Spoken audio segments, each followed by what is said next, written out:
he seen any change in the prices of things? Have the prices of food items reduced, come down? Has inflation reduced to a minimum level? If not, now what are the implications if things remain like this for Nigeria? Okay, the truth about it is that when it comes to government policy as regards to regulatory and control, a lot of the time the government, it's easy for the government to dish out policies that has to do with control. However, how do you also enable the players? You know, I work in the telecoms industry, for instance. If you see some of the policies that the government is bringing in terms of regulatory, you realize that a lot of the responsibilities of the government is passing it on to the NMOs and other people in the economy. So if you are saying, if government is saying that they want to fix price, government can't just fix price if government is also not taking care of import duties. How much does it cost for somebody to import their goods into the country? Government is not saying anything concerning that, and yet the government wants to fix the price. You know, the truth about it is that you cannot go away from the fact that there is demand and supply. If government is saying that the price should be fixed, then the cost of production also should be looked at. The cost of diesel should be looked at. The cost of petrol should be looked at. As I speak to you now, the cost of coming to the office alone in a month, in fact, is even much more than the rent I paid in my home. In Lagos State, for instance, now will tell you that the landlords cannot collect more, they should not increase their rent beyond a particular amount. But the same landlord will tell you that, can the government also ensure that the cost of cement does not increase? The cost of other items that I need to put my property in place does not increase. So when you go to court and you say that everything should be fixed, you are also saying that government too should have a role to play. If I'm the one that is buying and selling, if I have to buy, I have to sell what I bought. If I buy at 10 naira, you cannot insist that I sell at 9 naira if you are not going to make provision for the loss that I'm going to make. So all of this, they are not practicable when somebody is producing and then the government is saying that they must fix the price at a particular place. If government must fix the price, government must also ensure that the cost of production is also limited and the cost of duties. The people I have a friend now that works with the custom that is saying that the duty that the customs are charging, they are increasing by the day. So if someone is having an increase in cost of importing their goods, I doubt if the person will reduce the price when it is time for them to sell, even if the government is saying they should reduce the price. Thank you. Knowing that this is not feasible for the government to fix prices when you know the cost of importing these items are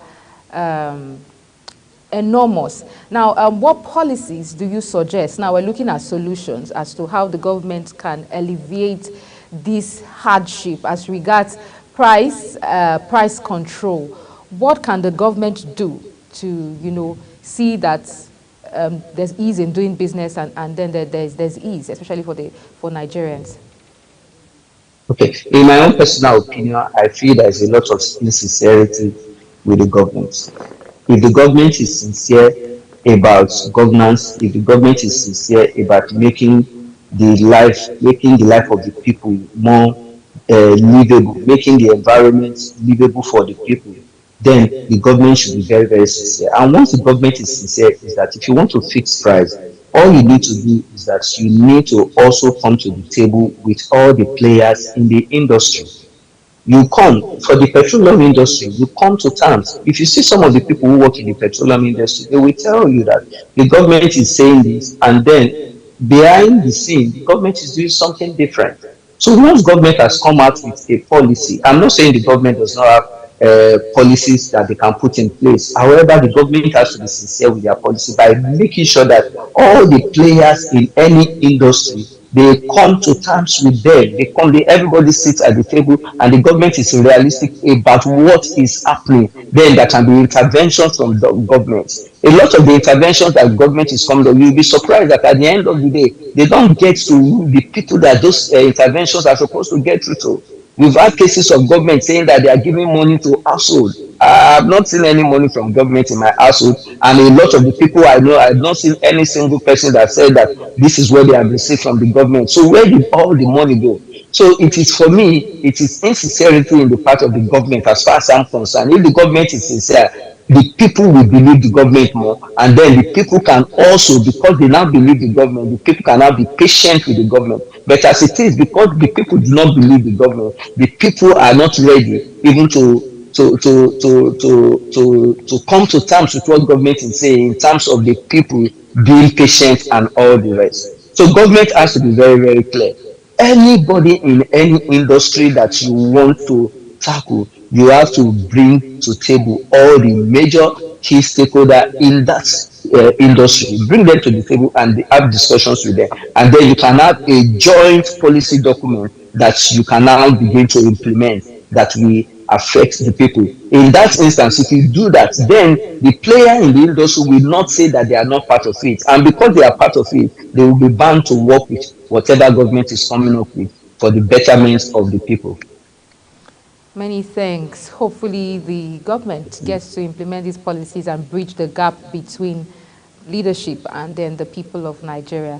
Many thanks for joining me on the program. It's been a pleasure speaking with you on Nigeria's economic hardship, and we do hope to have you again, hopefully for a longer period of time, on Business Point.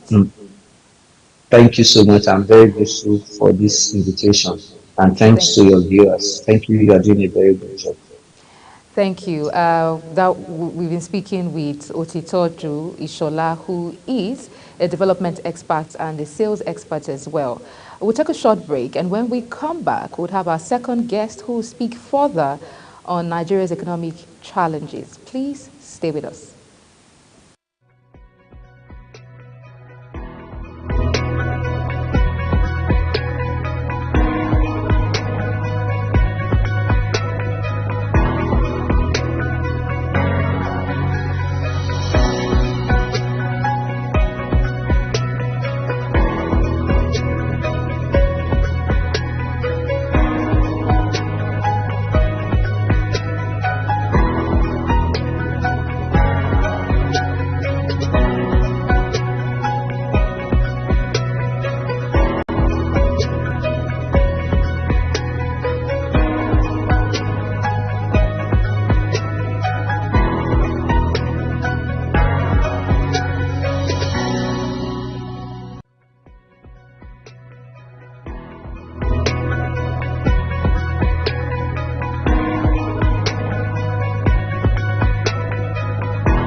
Many thanks for staying with us. Now, if you've just joined us, this is Business Point on Global Television, live in the nation's capital, Abuja, and I'm Queen Agaba.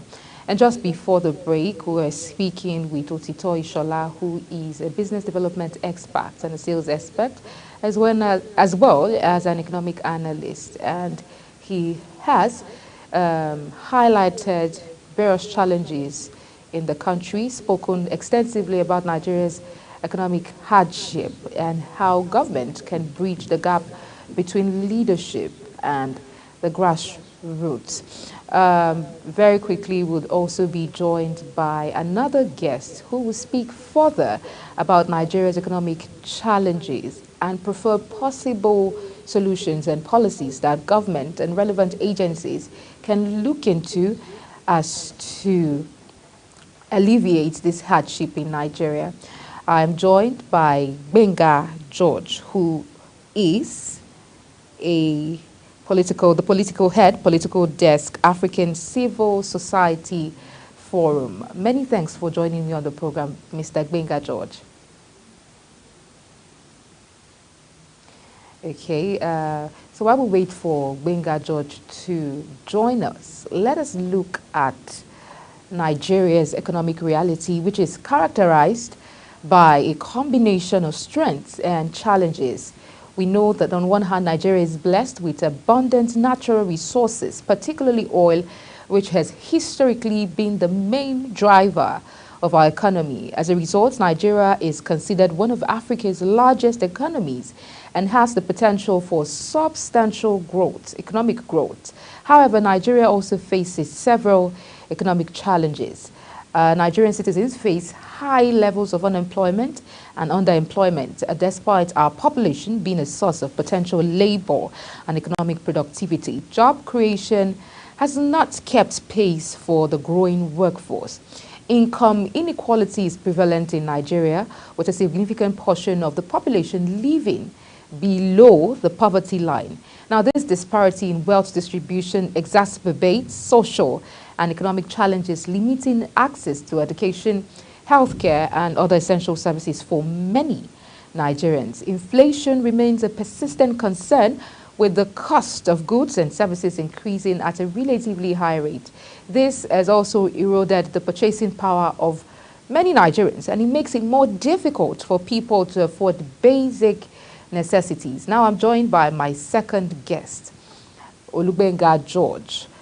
Many thanks for joining me on the program, Mr. Benga. We'll take a quick break. When we return, hopefully we'll be connected with Benga George. Please stay with us.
Many thanks for staying with us. We apologize for that delay. We are hopeful to get connected with Benga George to speak further on Nigeria's economic challenges. So while we wait for Benga George, let's take a quick look at what's happening on the business desk.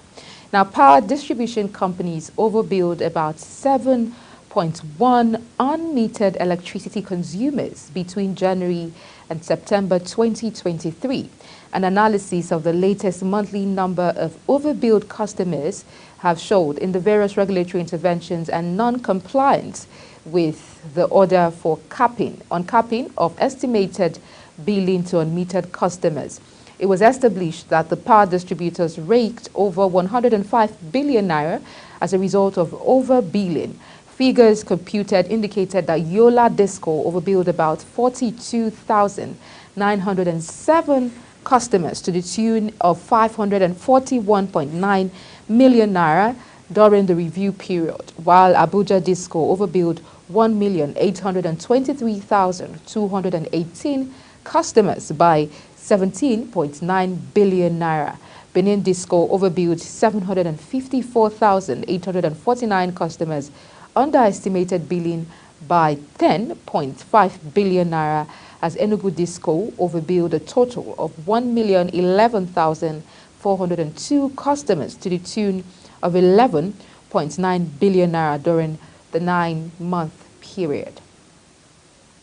Now, in the first major judicial decision on Petroleum Industry Act 2021, the Federal High Court has affirmed the power of the Nigerian Midstream and Downstream Petroleum Regulatory Authority to impose and collect levies on petroleum products sold in Nigeria.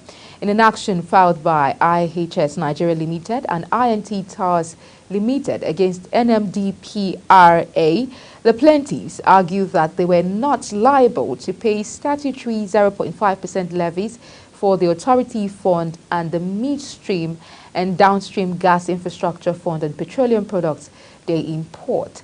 The plaintiffs argued that their products were not sold in Nigeria, but rather used for their respective business operations and therefore not in the category of petroleum products subject to the levies. The Nigerian Agricultural Quarantine Service and Nigerian Oil and Gas Free Zones Authority, both agencies of the federal government, have agreed to collaborate in the areas of trade facilitation and to safeguard Nigeria's agricultural economy and export. Partners in the deal announced this in Abuja, stating that the development was a sequel to a high-level meeting between the Acting Controller General NAQS, Godwin Audu, and the Managing Director OGFZA, Bamanga Jada. Audu said the NAQS was committed to promoting trade and protecting Nigeria's agricultural economy while upholding global sanitary standards, according to a statement from the agency, adding that the NAQS was ready to support exporters in meeting these standards, facilitating a seamless process for those who adhere to regulatory requirements. The National Directorate of Empowerment, NDE, has disbursed 50,000 naira each to 48 youths to start up farm businesses and employ others to reduce unemployment in Borno State. The Director General of the NDE, Abubakar Fikbo, disclosed this during the flag-off of the Community-Based Agricultural Empowerment Scheme in Maiduguri, represented by the State Coordinator of the NDE, Mohammed Galadima. The DG said the beneficiaries drawn from the pool of rural employment promotion trained in their chosen area of interest. The DG also reaffirmed the NDE's commitment to continue to do its best in addressing the challenges of unemployment in the country. The International Monetary Fund has said stalled per capita growth, poverty, and high food insecurity have exacerbated the ongoing cost of living crisis in Nigeria. The report came amid rising inflation, exchange crisis, weak economic growth, and business shutdowns. According to the report, low revenue collection has hampered the provision of services and public investment. Now, equity market investors lost about 1.42 trillion naira in 1 week on the back of waning sentiments and sell-offs, particularly by institutional investors.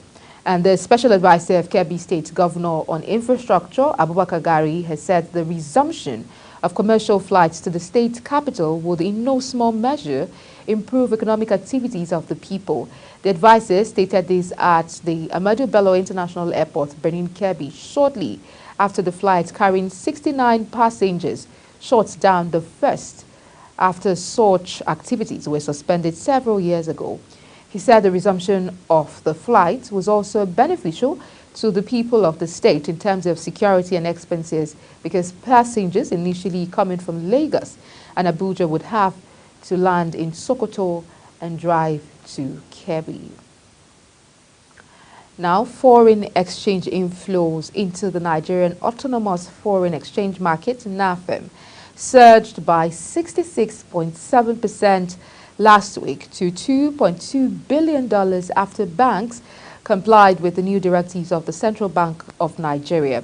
The bountiful supply was, however, not buoyant enough, as the value of the naira dipped by 2.3%. The CBN had issued a series of circulars and guidelines with new macroprudential limits for net open positions, as well as removing restrictions on international money transfers, operators, exchange rate quotes, as part of efforts to boost liquidity and curb the volatility in the foreign exchange market. By the end of last week, inflow of dollars at the NAFEM window, which is also known as the investors and exporters window, surged to $2.2 billion. Now let's turn to Kike Lomo-Okere for more stories on the business desk. Addressing journalists after the visit, Shade described the Nigeria World Bank partnership as comprehensive and very fruitful, expressing a commitment to further engage on critical aspects of the country's development agenda. The World Bank chief also expressed confidence that the bank would grow its current programs with the Nigerian government. It's really important and quite encouraging to see all the important reform steps that are being taken in the country. And the partnership between Nigeria and the World Bank is very, very comprehensive and very fruitful. And we're here to make sure that we can continue to be very supportive as these reforms are being implemented and putting the economy on a path towards recovery. And that's what we really want to do. The World Bank will be continuing very much to support the reforms through various instruments that we have. And we will be actually stepping up our financial support to Nigeria in light of all the different initiatives that are being taken and all the needs that the economy has. On his part, Minister of Finance and Coordinating Minister of the Economy, Wole Edu, highlighted the outcomes of the two-day meeting of the Western and Central Africa Ministers of Finance, co-hosted by Nigeria and the World Bank. Edun said issues of development and concessional financing for the West and Central Africa topped the agenda of the summit. It was a mini summit of West and Central African finance ministers with the World Bank group. And of course, issues of development, issues of concessionary financing, and increasing the level of concessionary financing to West and Central Africa in this particular case, well, what was on the agenda. And we reported to Mr. President that we had a very robust discussion, and the emphasis was laid on increasing, as we have just heard from the Managing Director Operations of the World Bank, emphasis was on increasing resources to Nigeria, to West and Central Africa, and also improving electricity access, growing the social safety net, providing greater support for digitization and technological development of our economies, and ultimately to assist in our search for solutions to the issue of development and leading our various countries out of poverty. Emphasis had been laid on increasing resources to Nigeria, West and Central Africa, as well as to improve electricity access, growing the social safety nets, providing greater support for digitization and technology development of the economies, and to assist in the search for solutions to the issue of development and leading more people out of poverty. Uyi Agbomofwegbe, reporting for Global Television News. Yes, and that's it on Business Point here on Global Television.